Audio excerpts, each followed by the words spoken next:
Locked-in syndrome by Rachel Shesberger and Stephanie Danilak. The most frequent cause of locked-in syndrome, or LIS, is a bilateral ventral pontine lesion, as illustrated by the white arrow here. In rarer cases, LIS is the result of mesencephalic lesions. The most common cause is due to vascular pathology, either basilar artery occlusion or pontine hemorrhage. Another frequent cause is traumatic brain injury. End-stage amyotrophic lateral sclerosis, or ALS or Lou Gehrig's disease, also may result in LIS. LIS may also be induced temporarily, pharmacologically, through the administration of inadequate amounts of general anesthesia and muscle relaxants. This is a frightening experience for people who may wake up or stay awake during a surgery, but be unable to communicate due to muscle relaxation. LIS is subtle, and often the diagnosis is initially missed, with patients erroneously considered to be in a coma, vegetative state, or akinetic mutism by attending physicians. In many cases, the first person to realize patients were conscious were family members. It is very difficult to recognize unambiguous signs of conscious perception of the environment and of the self in severely brain-injured patients. Often, eye movements and/or blinking are considered to be reflexive and common to coma or vegetative states. Part of the delay in correctly diagnosing LIS may be explained by an initially lower level of neurological state or psychiatric symptoms which may mask residual cognitive functions. Long-term survival is rare. However, once patients stabilize by the 1-year mark, there's an 83% chance they will survive for at least another 10 years. Individuals who are younger at onset of LIS are more likely to survive. Deaths most often occur within 4 months of onset, and reported causes of death include predominantly infectious disease, especially pneumonia, brainstem stroke, recurrent brainstem stroke, patient's refusal of artificial nutrition and hydration, or other causes such as cardiac arrest, surgical complications, and heart failure. Return of voluntary eye movement within 4 weeks post-onset is a good predictor of good recovery.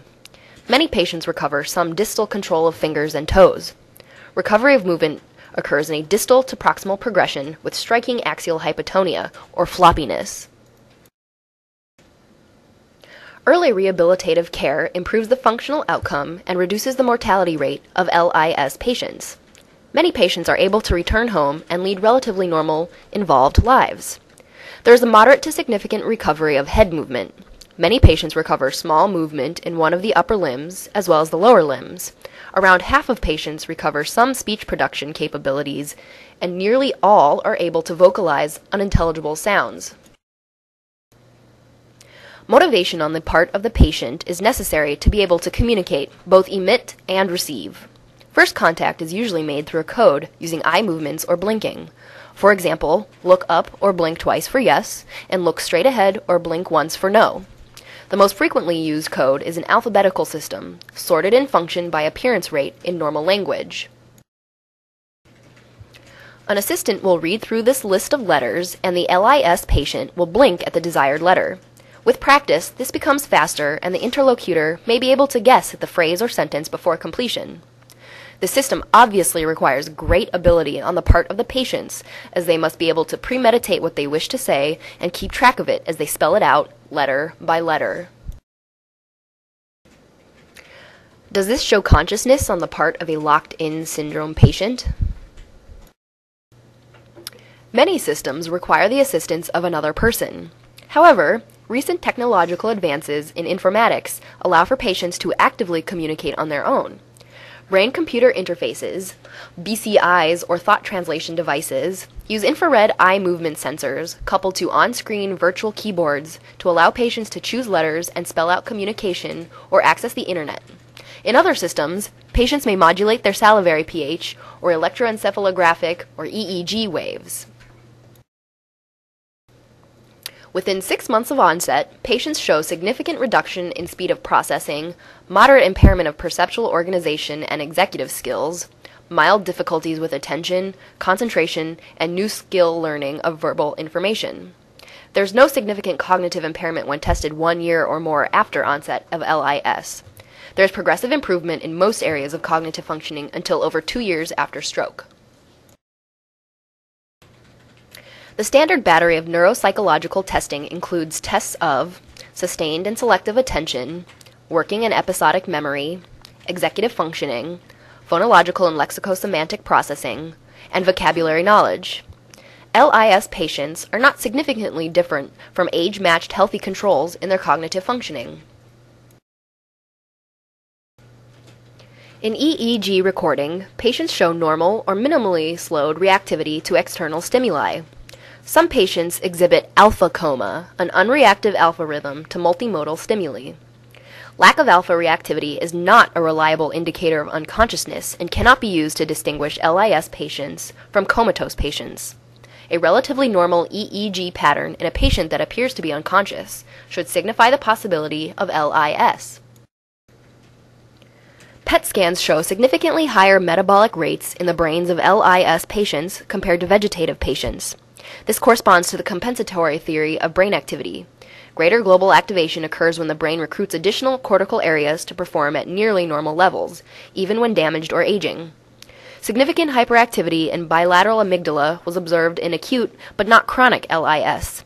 This pattern of activation may relate to the terrifying experience of non-communicative LIS patients who are conscious but locked in an immobile body. The absence of reduced metabolism in gray matter emphasizes that LIS patients suffer from pure motor deafferentation. The daily activities of LIS patients is very normal and often includes many of the following: TV, radio, music, books on tape, telephone, teaching, movies, vacations, email, bars, beach, shows, even a former attorney providing advice, etc. Patients typically have a wish to live. All questioned patients wanted life-sustaining treatment. In order to be legally able to decide for themselves, conditions for full autonomy include: patients need to have intact cognitive abilities and must be able to communicate their thoughts and wishes. Based on what has been previously discussed, LIS patients fulfill both conditions for full autonomy in making health and treatment choices. End-stage ALS is similar in that patients fulfill both conditions for autonomy and may refuse the ill information of biased physicians who think that living in a paralyzed body is worse than dying. Locked-in syndrome was first described by Alexandre Dumas in The Count of Monte Cristo.